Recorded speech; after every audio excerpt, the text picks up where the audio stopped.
Welcome to The Chattery with Jazz O'Brien.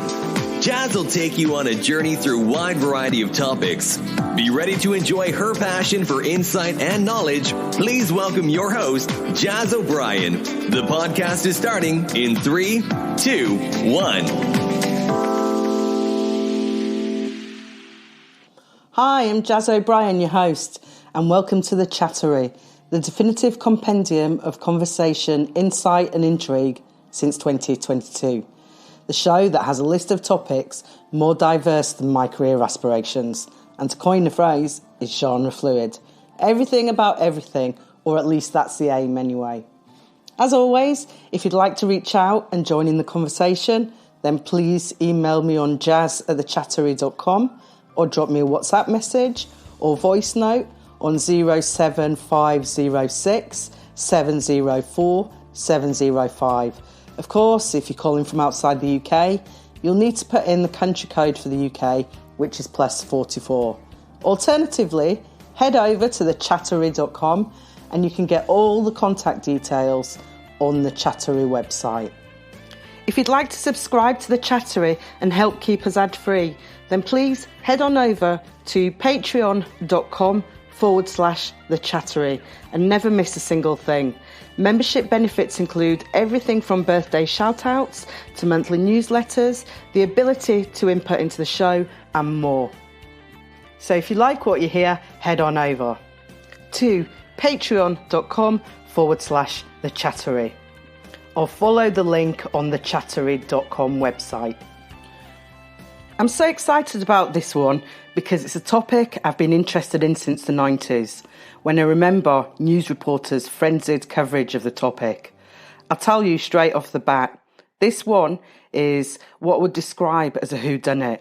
However, I'm not sure I'm any the wiser, even after a whole lot of reading and researching the area for this episode.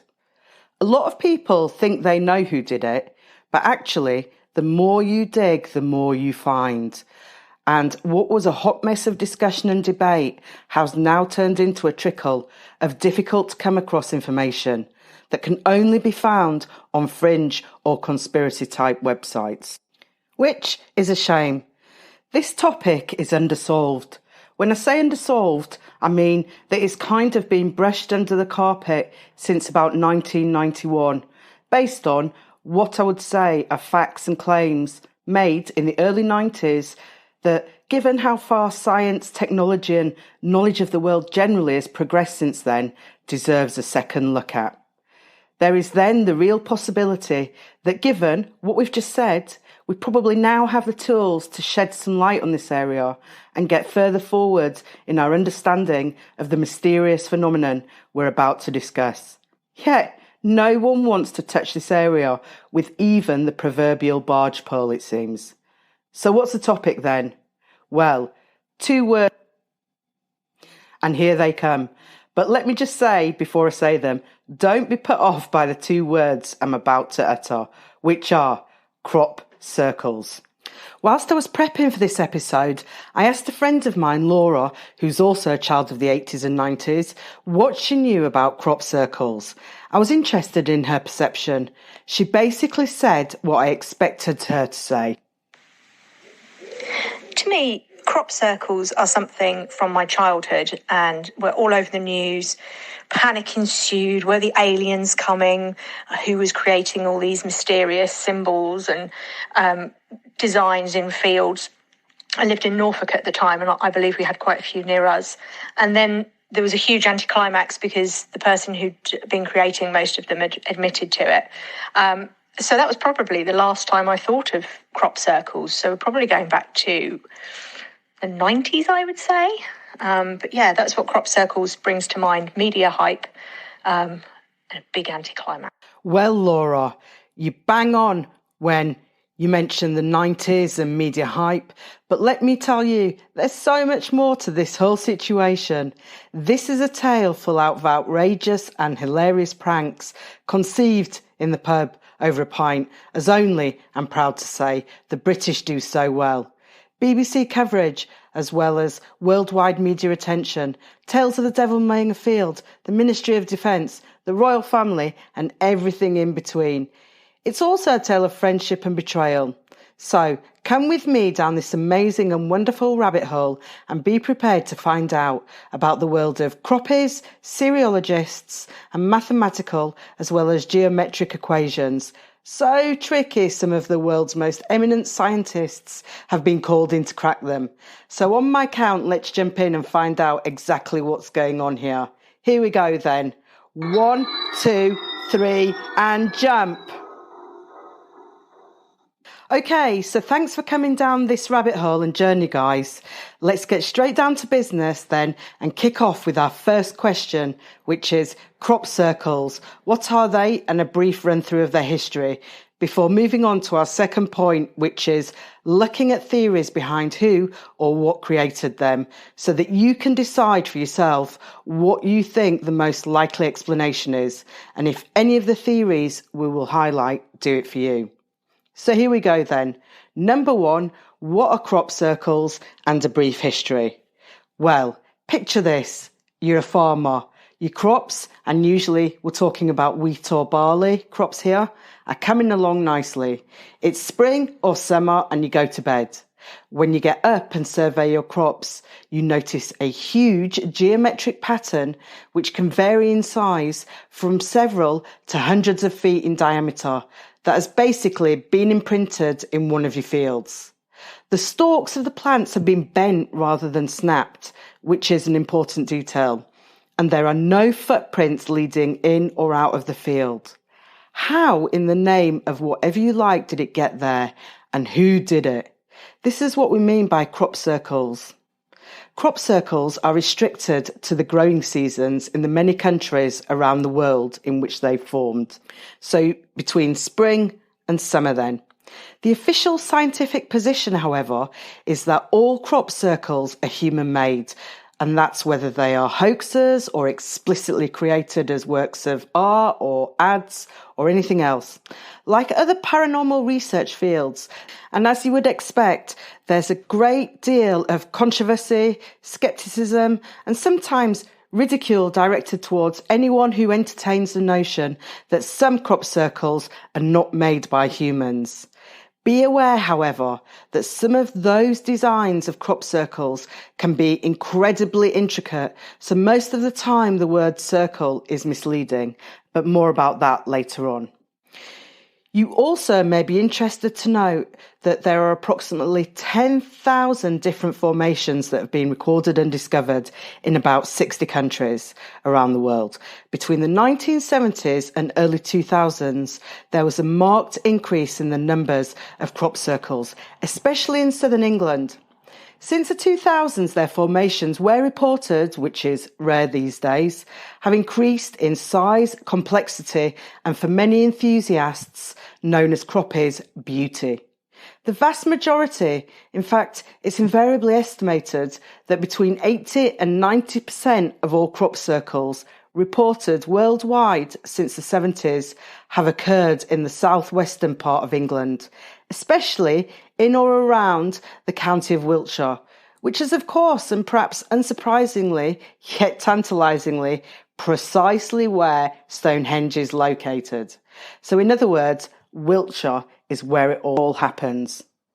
So, what was the first crop circle ever reported in this country then? Well, Croppies will usually have us journey back through the mists of time to 1658, which they will cite as the earliest example of a crop circle. It's said that a strange event reportedly took place in Hertfordshire. The story goes that a farmer had a field of oats ready to be harvested and was looking to hire a specialist mower, as was custom at the time. Mowing was a skilled job, and the mower the farmer attempted to hire clearly thought he was worth top dollar for doing the job. He asked for more money than the farmer had ever paid to a mower, and frankly more than any farmer had ever paid to a mower. The farmer was outraged and made it clear that there were two chances of the mower being paid the fee he demanded. Even though he desperately needed his oats harvested, he wasn't going to pay that kind of money. And so the farmer sent the mower on his way with the immortal lines, which I'm imagining he definitely wished he hadn't uttered, and which were, "The devil shall mow it rather than thee." That night, strange lights were seen over the field, although I'm not sure by whom other than the farmer. But basically, it looked as if the whole crop was on fire. The farmer didn't dare go to investigate until the break of day, when he found not a burnt-out field, but the oats harvested and neatly stacked. It seemed the devil himself had taken him at his word and obliged, but the farmer didn't dare touch, move or sell a crop the devil himself had harvested. That's a true story. Well, according to a pamphlet published in 1678, that is. The Mowing, Devil, or Strange News out of Hertfordshire told the tale, with a title page bearing a woodcut illustration of the devil cutting the crop with a scythe or sharp knife amid circles of grain. One particular author and crop circle researcher has paid very close attention to this pamphlet and has spotted a detail others, it seems, have missed. Jim Schnabel does not consider this to be a historical precedent for crop circles because the stalks were cut down and not bent. And in what we can describe as an authentic crop circle, the stalks are bent rather than cut down. So, this may not have been the first reported crop circle in this country after all.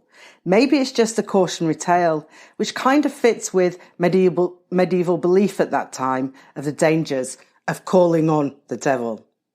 So, 7 years later, and in 1686, and in a publication called The Natural History of Staffordshire, an English naturalist by the name of Robert Plot reported on rings or arcs of mushrooms, which are sometimes referred to as fairy rings, and hypothesised airflows from the sky as a cause. His theory didn't get much traction or support at the time. Again, given the times, it may have been that people were wary of indulging in such discussion, and let's not forget that anyone suspected of too much knowledge or opinion in this area may have been accused of being a witch, and we all know how it all ended if you were accused of being a witch at that time. So I'm not surprised to find little follow-up on Plot's theories during the 1600s. 114 years later, and in 1880, John Rand Capron, an amateur scientist, wrote a letter to the editor of a publication called Nature, describing how several circles of flattened crops in a field were formed under suspicious circumstances, and possibly caused by cyclonic wind action, stating, as viewed from a distance, circular spots were all presented with much the same character. A few standing stalks as a centre, some prostrate stalks with their heads arranged pretty evenly in a direction forming a circle round the centre, and outside there was a circular wall of stalks which had not suffered. In 1932, the archaeologist E. Kirwan observed 4 dark rings in a field at Stoughton Down near Chichester, but could examine only one, although I'm not sure why he couldn't examine the rest. He stated, and I quote, "It was a circle in which the barley was lodged or beaten down, while the interior area was very slightly mounded up." During the early 20th century, Zulu spiritual leader and shaman Vus Am Azulu Kridu Mutwa claimed to have witnessed, alongside his followers, hundreds of crop circles in South Africa, which he described as strange circular depressions called Zamatongo, the great circles of the gods. In more recent history, and in 1963, well-known and now late astrologist Patrick Moore described a crater in a potato field in Wiltshire that he considered was probably caused by an unknown meteoric body. In nearby wheat fields, there were several circular and elliptical areas where the wheat had been flattened. There was evidence of spiral flattening, he thought, that could be caused by air currents from the impact since they led towards the crater. Astronomer Hugh Ernest Butler, at this time, also observed similar craters and said they were likely caused by lightning strikes. So, a few similar descriptions there, but completely different explanations. During the 1960s, there were many reports of UFO sightings and circular formations in swamp reeds and sugarcane fields in Tully, Queensland, Australia. The most famous case, and you might have heard of it, is the 1966 Tully saucer nest, when a farmer said he witnessed a saucer-shaped craft rise 30 or 40 feet, which is about 12 metres, from a swamp and then fly away. On investigating, he found the grass was flattened in clockwise curves to water level within the circle, and the reeds had actually been uprooted from the mud.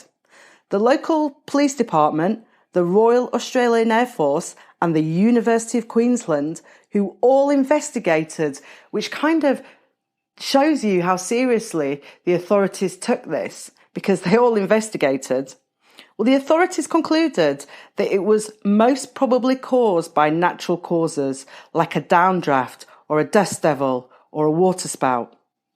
In 1973, G.J. Odgers, Director of Public Relations at the Department of Air Defence, wrote to a journalist that the saucer was probably debris lifted by the causing dust devil. There are other pre-70 reports of circular formations, especially in Australia and Canada, but they were always simple circles, which could, I suppose, logically have been caused by whirlwinds. But this wouldn't explain why there were apparently changes to the plant's biology themselves, which we'll discuss later. Throughout the 1960s, however, there was a surge of UFOologists in Wiltshire, England, and there were rumours of saucer nests appearing in the area, but they were never photographed. So now, on our whistle-stop tour of the history of crop circles, we skip to a seminal year in this area, which was 1978. Enter Doug and Dave. Doug Bower and Dave Chorley were two middle-aged men who I suppose you could describe as amateur artists. Both had bonded over a mutual love of watercolour painting and, well, beer. Every Friday night for at least a decade, the two would meet for a beer or two at the Percy Hobbs pub in Winchester. One of these evenings, the discussion turned to Doug Bower's time living in Australia. And sooner or later, they got onto talking about the Tully saucer's nest that Doug had heard about whilst living in that area of Australia. As the two gazed from their outside pub table at the waist-high golden crops growing in farmers' fields across the road, and after finishing his beer, Doug, with mischief in mind, turned to Dave and asked if Dave would like to have a bit of fun. Who could possibly resist such a proposition? Certainly not Dave Chorley, that's for sure. Here's a clip of Doug Bower being interviewed in the early 2000s. And I suddenly remembered this article that I read while in Australia. And I told him about it, and I said, it'd be quite a good bit of fun if we could devise some way of making a circular mark in the cornfields here and sort of arouse a bit of interest. People would think that a UFO had landed during the night when they discovered it the next morning.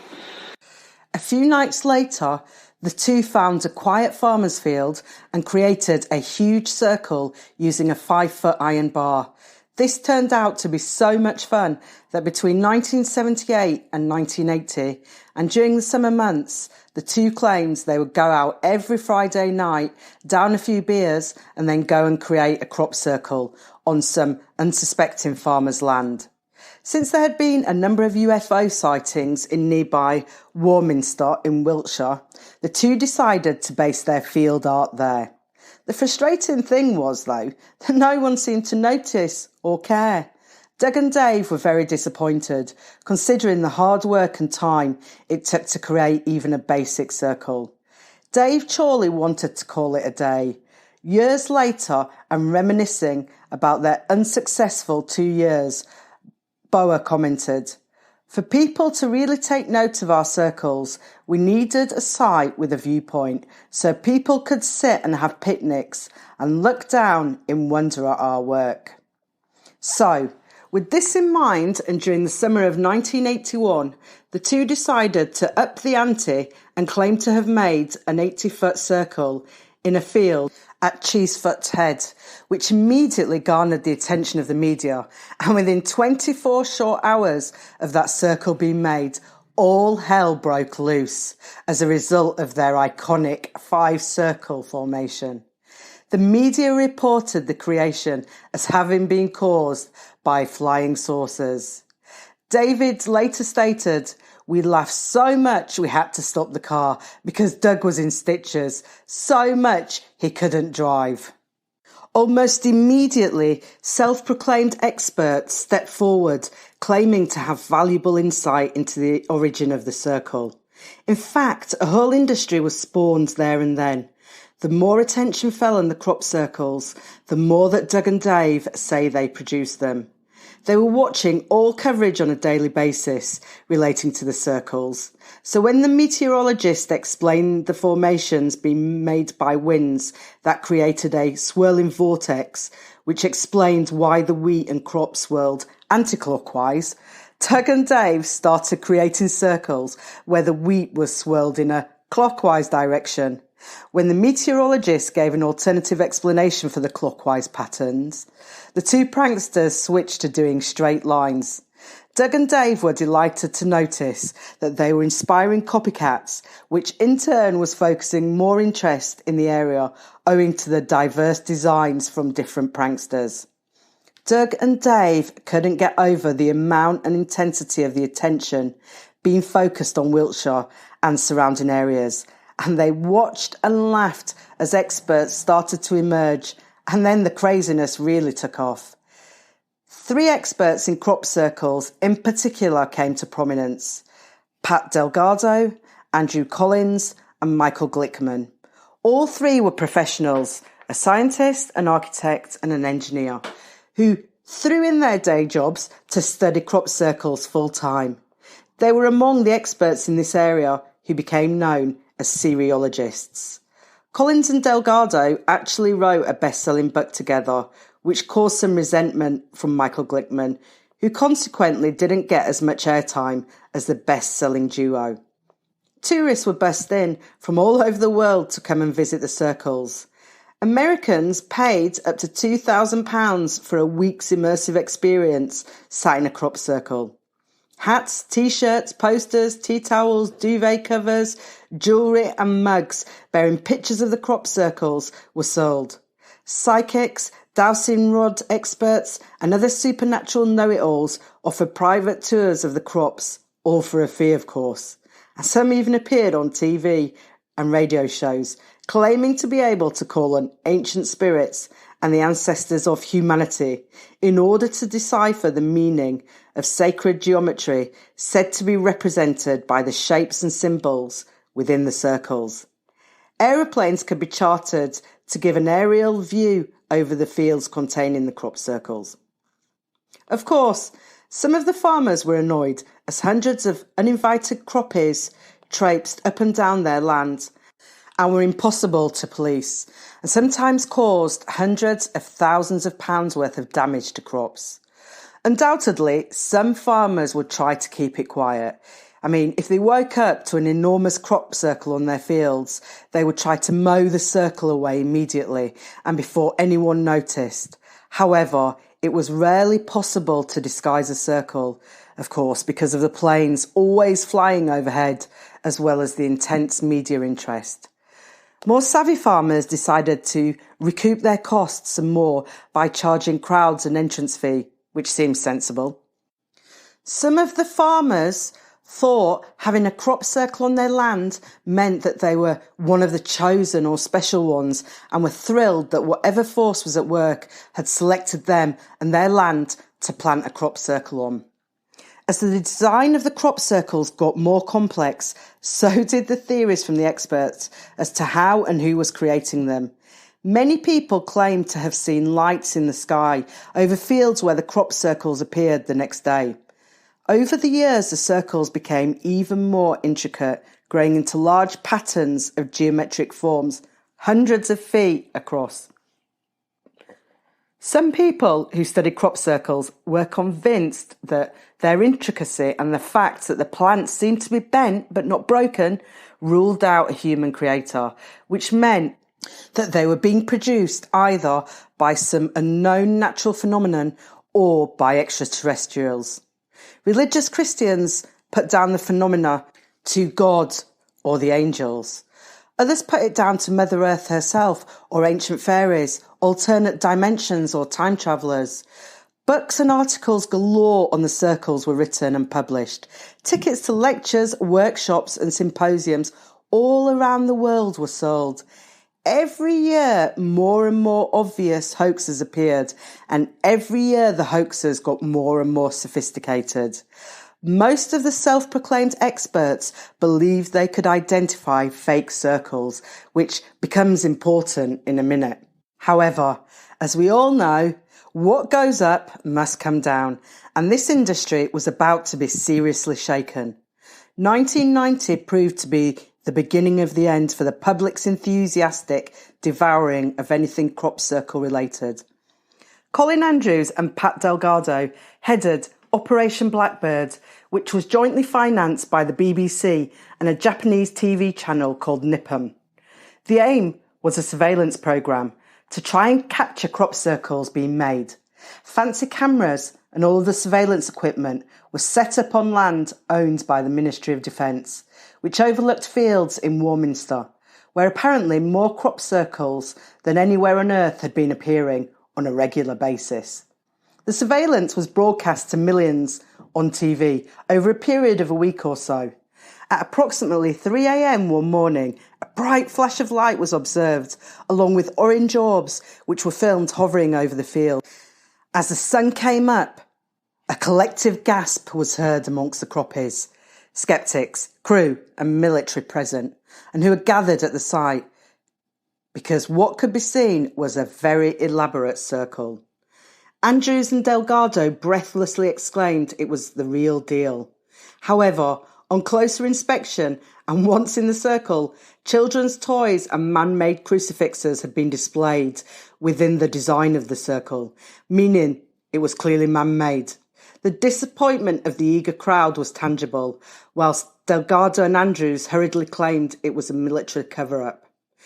Now, this next bit is so brilliant and so delicious that I chuckle every time I think about it. I don't know whether anyone remembers a 90s pop group called KLF. KLF were most famous for duetting with Tammy Wynette in their hit called Justified and Ancient, All Bound for Moo Moo Land. If you haven't heard that song, do yourself a favour and download it. It's a very catchy banger, as they say. Well, KLF claimed responsibility, saying that they were performance artists. And since they were artists, this spanned all mediums and not just singing and dancing. The group sent an apology to Colin Andrews and basically reasoned that the stunt was because KLF just couldn't stand so-called experts like Delgado and Collins raking in money saying these things were real. Andrews was furious and embarrassed, and he went public with the letter, to which KLF publicly denied any involvement. Not even a week later, a circle with the band's logo appeared in the same field. So kind of a sly wink at Andrews and Delgado to say, gotcha, I think. The net result, however, was the humiliation of Andrews and Delgado, as well as every other cerealologist in this area. But wait, the worst was yet to come. The death blow to the industry and the credibility of some of the theories behind the circles came in 1991. Now, this is really the watershed moment in the history of what we're talking about today. And it's what we all remember, and it's what Laura referred to right at the beginning of the show. In September of 1991, the headline in the Today newspaper read, "The Men Who Conned the World, Doug and Dave." The article went on to explain how Doug and Dave had contacted the newspaper to reveal it was they who had created all crop circles in southern England between the years of 1978 and 1987, with poles, ropes, tape measures, 4-foot wooden boards and wire hanging from a baseball cap which acted as a sighting device. It was reported at the time that Doug and Dave had come forward to come clean because they understood that the royal family had developed an interest in the crop circles. And in addition, government funding was going to be made available to the Cerealologists for official study of the phenomena. The official line at the time from Doug and Dave was that there was no way Doug and Dave were about to allow others to get paid for basically making stuff up and then being labelled experts. However, years later and fairly recently, the real and frankly sad truth behind the confession of the two pranksters was revealed. As it transpired, Dave wanted to cash in on a reward and wrote Doug a 16-page letter which he stuffed through his letterbox in the middle of the night, explaining that yes, Dave wanted to make some cash from this whole thing, everybody else was, and since there was a reward on offer for any relevant information connected to who was making the crop circles, now would be the time to fess up. Doug knew that the game was up. Unsurprisingly, yet sadly, the friendship between the two pranksters withered. Yet they went on to demonstrate their art all over the world, never making any money from the whole thing at all, except for the £3,000 which they made for basically selling their story. After 30 years of friendship, what a betrayal this must have felt like to Doug. Doug was heartbroken and never really recovered from being outed by Dave. Doug actually had requested that this final detail be kept secret until his death. In July 2018, Doug died, and a short time later, this information was indeed revealed. Dave had died a few years earlier in 1996, so I guess everyone's dignity remains somewhat in place. The British media, I think we can all agree, is a curious beast. They are instrumental in building up a person's profile and work, only to be the ones to ultimately bring them down. There are too many examples to list, and I'm sure you can think of some yourself. So with this in mind, the media further coordinated a sting operation targeting Pat Delgado in order to discredit him. Doug and Dave made a crop circle in a field and then hid behind a nearby tree. A journalist asked Pat Delgado to inspect the circle, who, as you can probably guess, declared it to be real. The camera then pans to show the journalist bringing the two pranksters, Doug and Dave, out from behind the tree. Doug and Dave showed Pat all the evidence to demonstrate it was they who had created the design. The humiliation of the Cerealologists was complete, and although Pat and Andrew still declared a belief in crop circles, they ultimately disconnected themselves from mainstream cerealogy. Pat Delgado died on the 23rd of May 2009 in relative obscurity. So there we have it, a brief history of crop circles. Weird and wacky or what? So, just like we said we would, let's now turn to the second question, which is who or what is responsible for making the crop circles? Well, you may think that we've already answered that. Doug and Dave, of course. Well, not so fast now. Doug and Dave admitted to having made 200 circles over a period of about 10 or so years. What about the rest?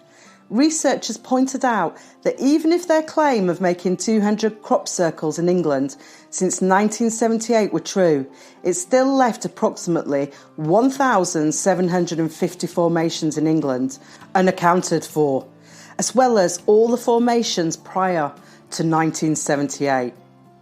After the humiliation of Pat Delgado, a whole raft and storm of criticism and ridicule followed the topic of crop circles for decades, and it still does. Some, however, declared that Doug and Dave must be puppets of MI5 and part of a disinformation campaign, in other words, to detract from the truth of the matter while the security services covered up what was really going on. There are also some who dispute and question the fact that even if the security services were not trying to cover up the whole thing, did Doug and Dave even have the capacity of conceiving, let alone making some of the circles they claim to have made? Here's an excerpt from a public meeting that Doug and Dave attended in 1993 to try and explain some of the inconsistencies seemingly apparent from their story.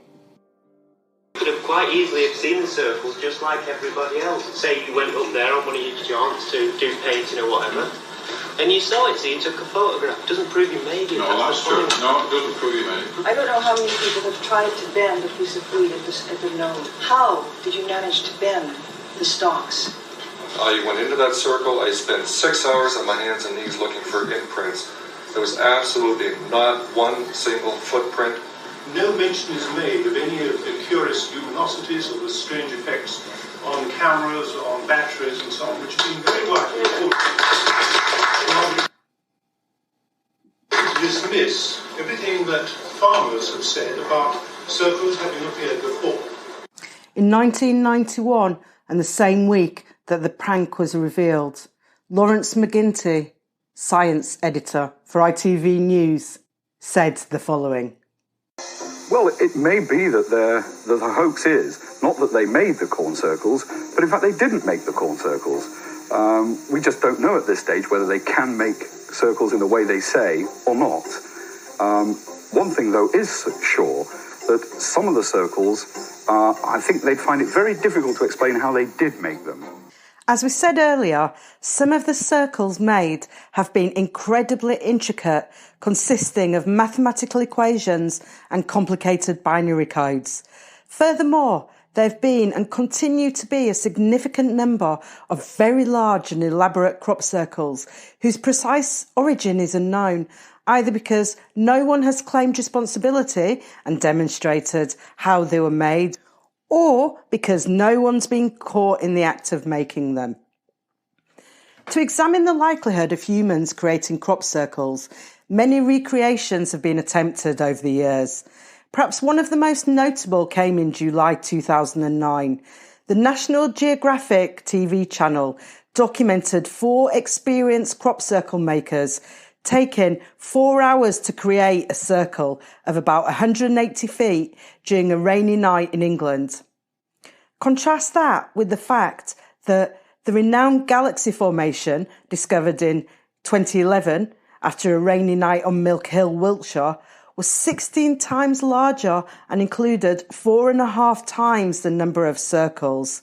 The demonstration of 2009 for the National Geographic showed that such circles were very difficult to make without leaving any evidence of machinery and other tools being used to create the formations. Formations that remain puzzling over the years are made up of complicated usages of geometry, mathematics and symbolism. For example, the use of pi, the golden ratio, and the Fibonacci sequence. These features, it's important to mention, are also common in natural phenomena, such as flower petals, snail shells, seashells, and spiral galaxies. Commentators also note that geometric designs of crop circles can be codified in terms of sacred numbers from 1 to 13, which again, without holding a PhD on the subject and a machine that stops time for the entire rest of the world while you crack on making a crop circle, is incredibly difficult to replicate in a field of corn.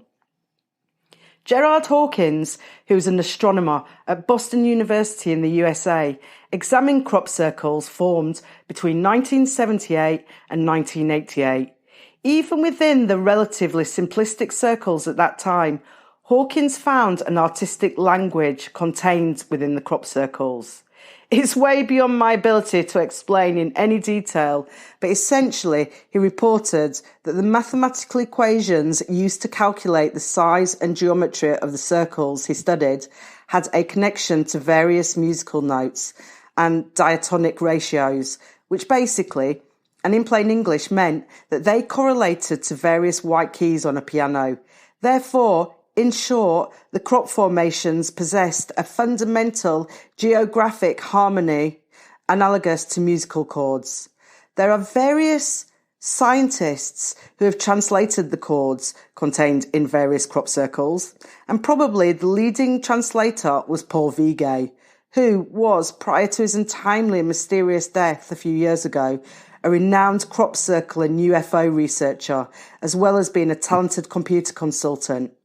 Here is a sample of Paul's work. In this translation, he had translated the chords with the help of a specially designed computer algorithm from a crop circle of 1991 known as the Mandelbrot Formation.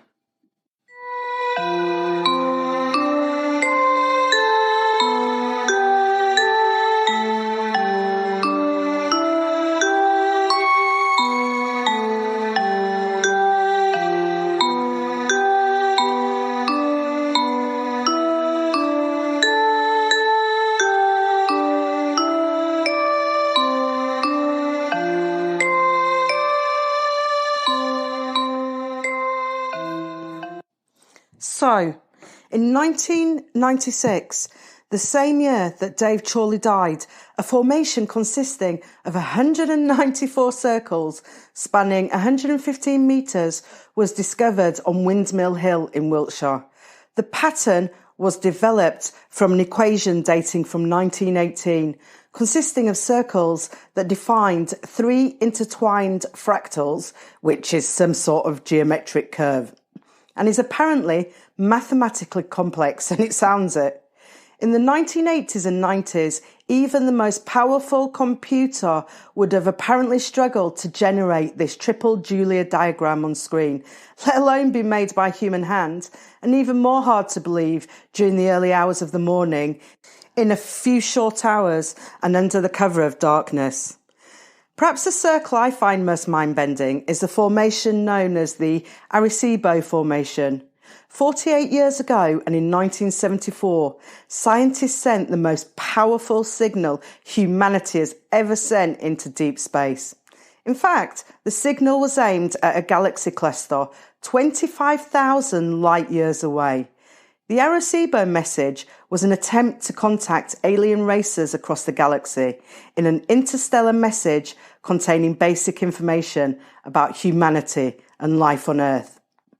The message contained the following information: the numbers 1 to 10, represented as symbols, the atomic numbers of the elements that make up our DNA and were listed as hydrogen, carbon, nitrogen, oxygen, and phosphorus, the chemical formula for the sugars and bases in the building blocks of our DNA, the number of nucleotides in our DNA, and a depiction of a human's double helix structure DNA.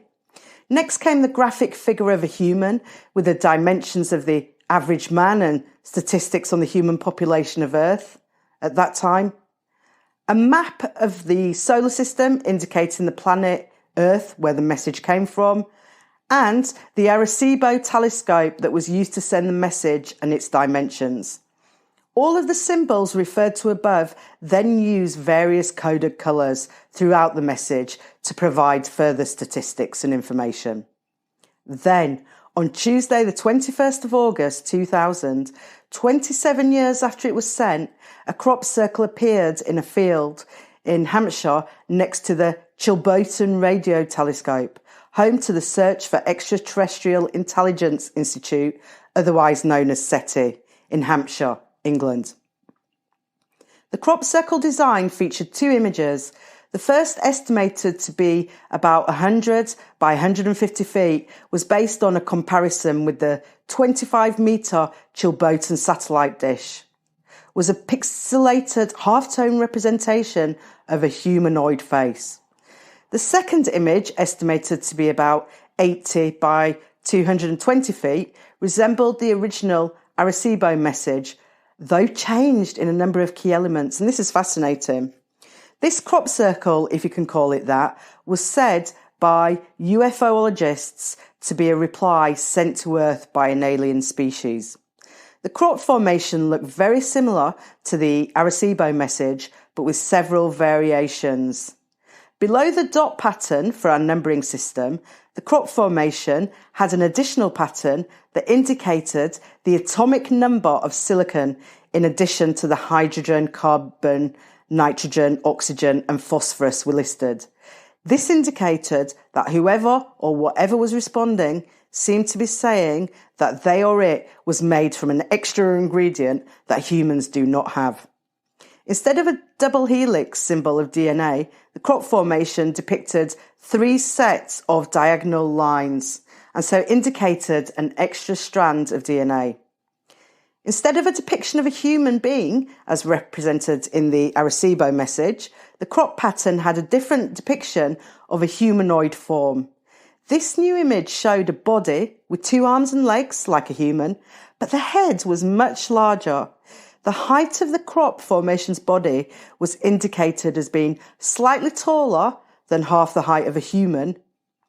The dot pattern in the crop formation indicated a population that was also 6.5 billion larger than our own. The Arecibo message depicted the 9 planets around the sun, with a symbol for Earth raised above the rest to indicate where humanity lives. Earth's dot was also located directly below the depiction of man. In the crop formation, there were 3 symbols that were raised above the rest, possibly indicating 3 populated planets in that solar system that the sender of the message was presumably saying they were from. At the very bottom of both formations, there were distinctly different dot patterns. The Arecibo message had a depiction of the telescope that sent the message with an indicated size of 2,430 feet. The crop formation had a depiction of something else that presumably sent the reply back to us with a size of 6,748 feet. Skeptics immediately called the formation out as being a hoax. However, the security cameras which panned the surrounding fields, as well as staff working around the clock at the facility, did not pick up any sign of anything unusual, either human pranksters or extraterrestrial visitors or otherwise, in the field during the time the formation was created. Mysterious or what? So, now we have a fuller picture of the detail that some of these crop circles contain. Let's examine some of the most common theories in order to decide just what or who else knows more than they should about crop circles, so that you can maybe weigh them up and come to your own conclusions, if any or none of them fit the bill for you. Okay, so here we go, in no particular order, with theory number 1, the weather. So, it's been suggested that crop circles may be the result of extraordinary meteorological phenomena, ranging from fake tornadoes to ball lightning. But there's no evidence of any crop circle being created by any of these causes. As we said at the outset, in 1880, an amateur scientist, John Rand Capron, wrote a letter to the editor of the journal Nature, remember, about some circles in crops and blamed them on a recent storm, saying their shape was suggestive of some cyclonic wind action. In 1980, Terence Meaden, a meteorologist and physicist, proposed that the circles were caused by whirlwinds, whose course was affected by the southern England hills. As circles became more complex, Terence had to create increasingly complex theories, blaming, and wait for it, an electromagneto-hydrodynamic plasma vortex. The meteorological theory became popular, and it was even referenced in 1991 by physicist and the one and only late and uber eminent Stephen Hawking, who said that corn circles are either hoaxes or formed by vortex movement of air. The weather theory suffered a serious blow in 1991, but Hawking's point about hoaxes obviously was supported when Bauer and Chorley stated that they'd been responsible for making all those circles. By the end of 1991, Meaden conceded that those circles that had complex designs were made by hoaxers and nothing to do with the theories that he proposed earlier. It's also important to point out the elephant in the room. Impossible, I would imagine, for any type of wind to create some of the elaborate designs we've mentioned, which whoever or whatever is responsible are undeniably driven by deliberate and intelligent movement. I think that's something we can all agree on, regardless of opinion, don't you think? So theory number 2, magnetism. In 2000, Colin Andrews, who we mentioned earlier, and who by this point had researched crop circles for the best part of 20 years, stated that while he believed 80% of the formations were man-made, he thought the remaining circles with less elaborate designs could be explained by a 3-degree shift in the Earth's magnetic field that creates a current that, wait for it, electrocutes the crops, causing them to flatten and form a circle. This theory has never been supported by anyone else, and even with the most vivid of imaginations, I'm struggling to see how a magnetic field that electrocutes crops would electrocute them into shapes such as the ones we've already described, even a plain circle.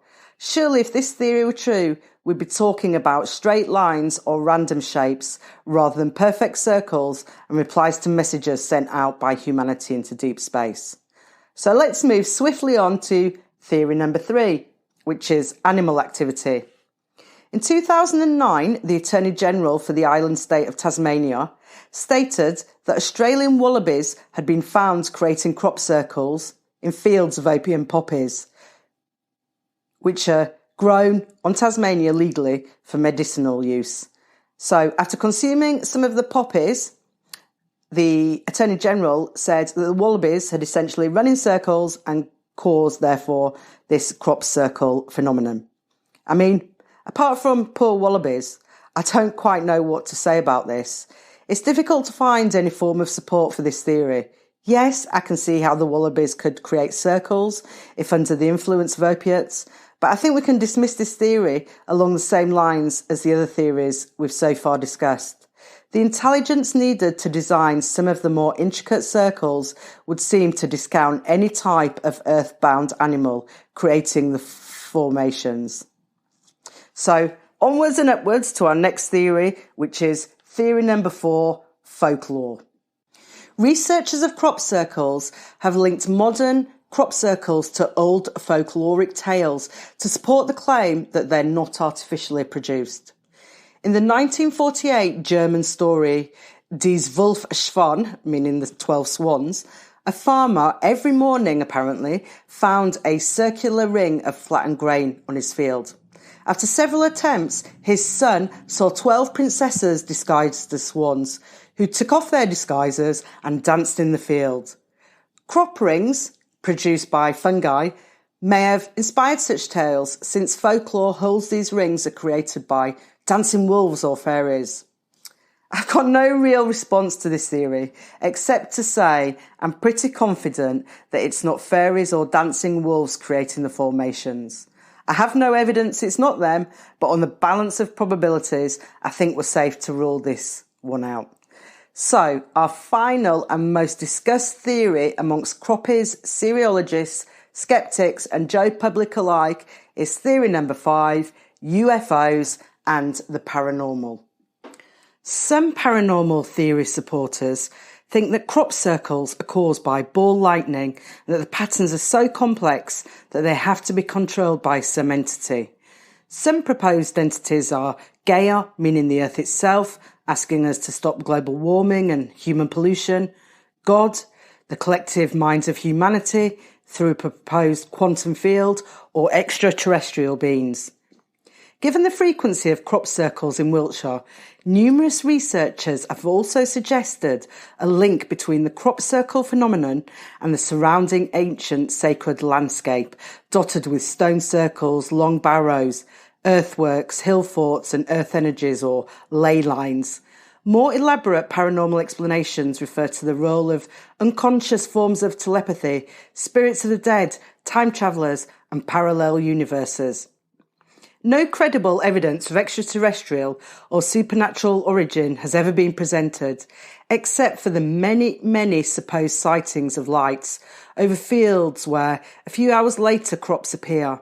I guess the lights are where the ball lightning point comes in.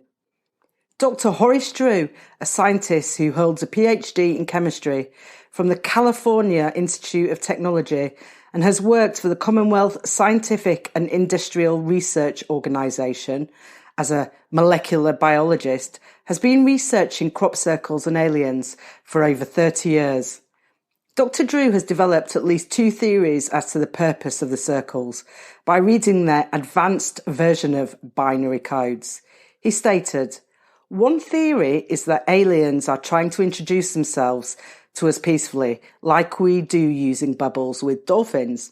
He further went on to elaborate, "When humans want to talk with dolphins, we put little bubble circles under the ocean with a generator. We watched the dolphins come up and play and investigate, and we studied them. This is called the Dolphin Communication Project." He said that the dynamic between the way humans interact with dolphins and whales was likely comparable to how extraterrestrials communicate with us. He goes on to say, "Barack or Trump have never said to a dolphin, 'Take me to your leader, I want to sign a treaty with you,'" he said. "And the extraterrestrials are not interested in making a treaty with us." He then went on, "They are ahead of us like we are ahead of the dolphins and the whales." His second theory was that the messages are not even for us. Dr. Drew said human time travellers from the distant future could be creating the circles as directional markers to help them navigate in their distant past, which is our present. It's quite mind-blowing, eh? "There are definitely humans living there in about 5,000 years with time travel capability," he said. "They're coming back and flying all over Earth." Dr. Drew is not alone in his theories, and there are many, many people who still connect to UFOs and crop circles. In April of 2021, so last year, US TV host Jimmy Kimmel asked former US President George Bush if he went through secret files, the UFO documents, when he was in office. The former president solemnly replied, "Maybe." Mr. Kimmel then asked him if there were any great secrets you know that you can't share with people. "Yeah, there are," Mr. Bush said. "I'm not telling you." Many conspiracy theorists and some scientists, including Dr. Drew, argued that Mr. Bush's comments indicated the US government knows much more about extraterrestrial life than it has publicly revealed. If I'm honest, I would have said this is very old news. Of course governments know more than they let on. For example, in April of 2020, the Pentagon officially released 3 short videos, if you remember them, showing what they described as unidentified aerial phenomena. So the question as to whether UFOs exist in the first place has officially been answered by the highest source possible. The discussion has therefore moved past this point, I think. But what I find super interesting here is that the videos released in 2020 were actually filmed in 2004, which was 16 years prior to being released. So, what has the Pentagon got now in terms of information, waiting for another almost 20 years to pass before they casually drop in a few videos onto the 6 o'clock news to inform us, you know, whilst we're all distracted, commuting home from work or sorting out children or dinner for the family? If the Pentagon has confirmed that UFOs exist, which they have, is it such a stretch then to connect them with some of the crop circles that defy human crop making ability? Who knows? There are, in addition, some so far pretty unexplainable changes to crops that remain equally as elusive as a satisfactory theory to the phenomena. A small number of scientists, so, for example, physicist Joe Hasselhoff and the late biophysicist William Levengood, have found differences between the crops inside the circles and outside them, citing this as evidence they were definitely not man-made. Levengood published papers in journal Cerealologists Planetarium in 1994 and 1999. In his 1994 paper, he found that certain deformities in the grain inside the circles were correlated to the position of the grain inside the circle.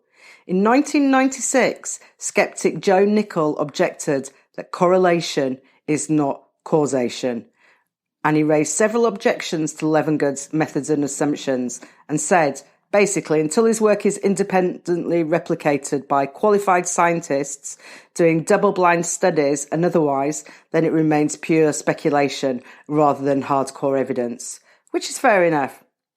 Farmers have reported over the years that years later crops never grow in the same way they did before the crop circle, and crops grown on that same patch of land either retain the shape of the original formation or don't grow at all.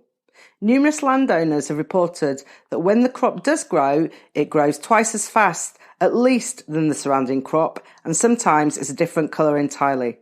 Can we just dismiss this evidence as make-believe or at best untrue? There are well-documented cases of electrical items shutting off once within a crop circle, as well as feelings ranging from nausea to elation. Can we also just dismiss this evidence as make-believe or at best untrue? Is every single person who makes a claim in this area that we cannot explain a liar or mistaken or delusional? Or could it be that some of them are actually telling the truth? Surely we must entertain the possibility that at least some of them are. There are still a number of well-documented crop circles, both in this country and abroad each year. However, given the cost of living and the seemingly endless stream of recessions we've had over recent years, I'm guessing farmers would be more reluctant than ever to have thousands of people marching uninvited through their crops and causing a huge loss of revenue for those landowners who are trying to make a living in increasingly challenging times. In 1992, Gabor Takas and Robert Dallos, both then aged 17, were the first people to face legal action after creating a crop circle. Takas and Dallos of the St. Stephen Agricultural Technicum, high school in Hungary, specialising in agriculture, created a 118-foot diameter crop circle in a wheat field near Budapest on the 8th of June 1992. On September the 3rd, the pair appeared on Hungarian TV and exposed the circle as a hoax, showing photos of the field before and after the circle was made. As a result, the owners of the land sued the teens for just under £3,000 in damages. The presiding judge ruled that the students were only responsible for the damage caused in the circle itself, amounting to about £25, and that 99% of the damage to the crops was caused by the thousands of visitors who'd flocked to the site following the media's promotion of the circle. The fine was eventually paid by a TV show, as were the students' legal fees. In 2000, Matthew Williams became the first man in the UK to be arrested for causing criminal damage after making a crop circle near Devizes. In November 2000, he was fined £100 and £40 in costs. As of 2022, no one else has been successfully prosecuted in the UK for criminal damage caused by creating crop circles. Yet the precedent of successful prosecution should be of concern to those trespassing on another's land in order to either make a crop circle or view one. The only thing that is certain in this whole area is that, yes, Doug, Dave and various other copycat artists created a good proportion of the documented crop circles over the decades. I also feel fairly confident in saying that the other certainty is that man did not create all documented formations, and as to who or what did, well, I guess the jury's still out. I find the intricate crop circles of the 70s, 80s and 90s particularly compelling because such days were before widespread computer usage, the availability to the general public of equipment such as infrared cameras to be able to see in a darkened field at night if you were creating a crop circle, and the ability to Photoshop pictures. So what's the explanation? They were created by something we don't understand, whether that be natural or supernatural. Given that we still can't figure out how or why Stonehenge, the pyramids, including the Great Sphinx at Giza, the main temples and many other ancient monuments were constructed, I think there are thousands of years left for the mystery of the crop circles to baffle humanity and keep us guessing. Like I said at the beginning though, we're now in 2022, so we do have the science and technology to push the study and therefore findings relating to crop circles that bit further rather than merely stop at Doug and Dave's 1991 confession and think that that's the end of the matter.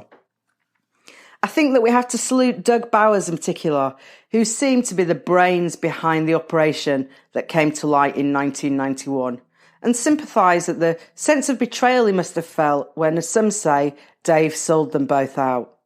Yet we should also understand that Dave Chorley was only human in succumbing to the temptations of being recognised and receiving credit as the co-creator of some of these circles. All we can do for now is admire the ones we know that are man-made, their art, their originality and beauty, and appreciate the timeless prank of Doug and Dave, who will forever be known as good old local boys who brought a lot of money and mysticism to the local economy, and perhaps all gave people something to believe in. I mean, after all, we all need something to believe in, don't we? I think it's fitting that our last words on this episode should rightfully go to Doug and Dave. In an interview recorded during the early 2000s, Doug looked back at the crop circles and reflected. I'm rather pleased that thousands of people have found an interest and an enjoyment from it. I hope no one ever gets caught doing it. We had some narrow squeaks, but I appreciate the fact that lots of people are more or less depending on this now for their interest. I suppose really it's a kind of religion, but I've got nothing against these people and what they've made of it. And in an interview dated 1991, Dave Chorley summed up something so powerful that it's almost prehistoric and quite profound when he said, "And when you get out in one of these fields at midnight or 2 in the morning, I'd rather be out in one of these fields than have a week away in the south of France or something, because anyone that's not been in one at midnight in an English countryside with the moon up, and you're doing a few beers and a couple of cheese rolls, absolutely wonderful. Absolutely wonderful." Well, I hope you enjoyed listening to that episode. And if you did, please give it some stars on your platform of choice. So from me, your host, Jazz O'Brien, that's it for today. I'll be back in 2 weeks' time with another brand new episode. Thanks for listening and for your company. The Chattery, the definitive compendium of conversation, insight and intrigue since 2022. Thank you so much, guys and girls, for listening to The Chatter with Jazz O'Brien. Follow us on thechattery.com and never miss an episode. Join the conversation by dropping us a WhatsApp message, question, or voice note, or email jazz@thechattery.com. Till next time.